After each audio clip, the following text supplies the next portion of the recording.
ভিডিওটিতে ক্লিক করার জন্য আপনাদেরকে জানাই অসংখ্য অসংখ্য ধন্যবাদ। আপনারা দেখছেন আপনাদের প্রিয় ইউটিউব চ্যানেল wow007। তো ফ্রেন্ডস, ইতিমধ্যেই রাজ্য সরকারি কর্মচারীদের ডিএ নিয়ে একটি হাইকোর্ট থেকে কড়া নির্দেশিকা জারি করলো। ইতিমধ্যে আপনারা সকলেই জানেন যে 19 তারিখ থেকে 22 তারিখ পর্যন্ত 19, 20, 21, 22 এই 4টা দিন কিন্তু নবান্নের সামনে যে ডিএ আন্দোলন নিয়ে একটি সভা হওয়ার কথা ছিল, সেই নিয়ে কিন্তু সুপ্রিম কোর্ট থেকে নোটিশ দিয়েছে। কি বলা হয়েছে চলুন এক নজরে দেখে নেওয়া যাক। ভিডিওটি সম্পূর্ণ দেখবেন।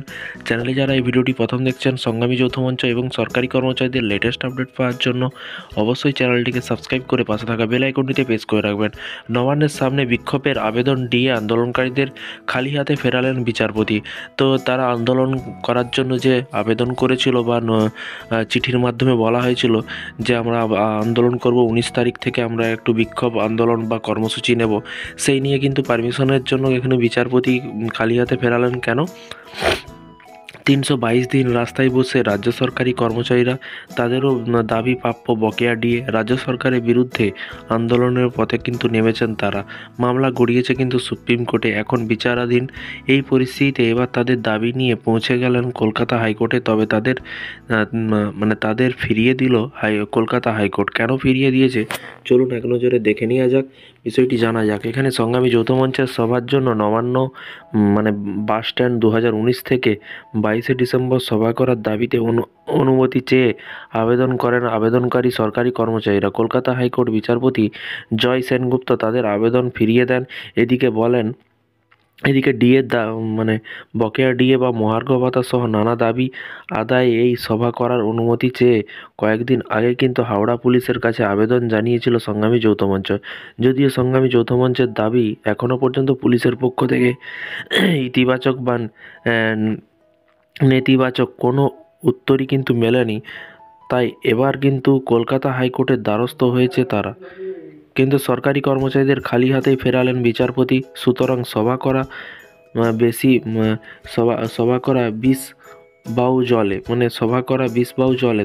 আর বিচারপতি জয় সেনগুপ্ত বক্তব্য, আপনারা ময়দানে বসে প্রতিবাদ করেছেন, হাওড়া ওই জায়গা যথেষ্ট ব্যস্ত, হাওড়া ওই জায়গা কিন্তু যথেষ্ট ব্যস্ত, তাই ওখানে বসার অনুমতি দেওয়া নিয়ে সমস্যা আছে। যদিও বিচারপতি মামলা দায়ের করার ক্ষেত্রে অনুমতি দিয়েছিলেন, এই মামলার পরবর্তী শুনানি সম্ভবত সোমবার।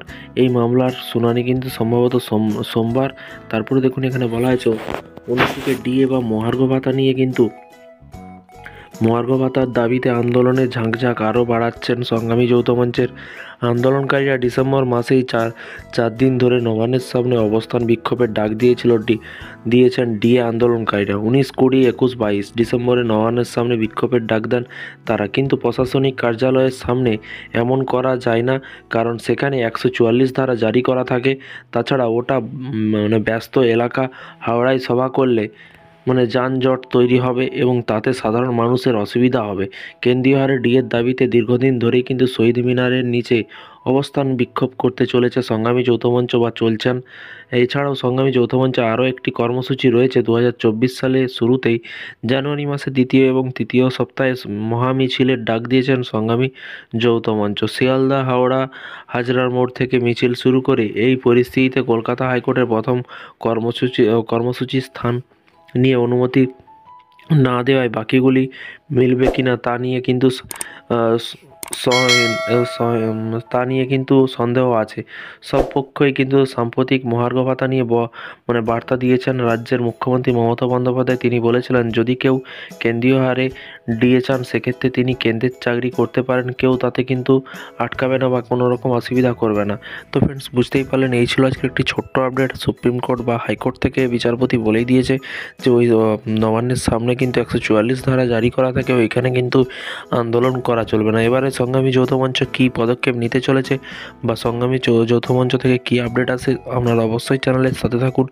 যখনই নতুন আপডেট আসবে বা ভাস্করবাবু বা আরও যেসব সদস্যরা আছে তারা যখনই আপডেট দেবে আপনাদেরকে ভিডিওর মাধ্যমে জানানো হবে। তাই অবশ্যই চ্যানেলের সাথে থাকুন, চ্যানেলটিকে সাবস্ক্রাইব করে পাশে থাকা বেল আইকনটিতে প্রেস করে রাখতে ভুলবেন না। ভালো থাকবেন, সুস্থ থাকবেন এবং নিজের খেয়াল রাখবেন। Thank you.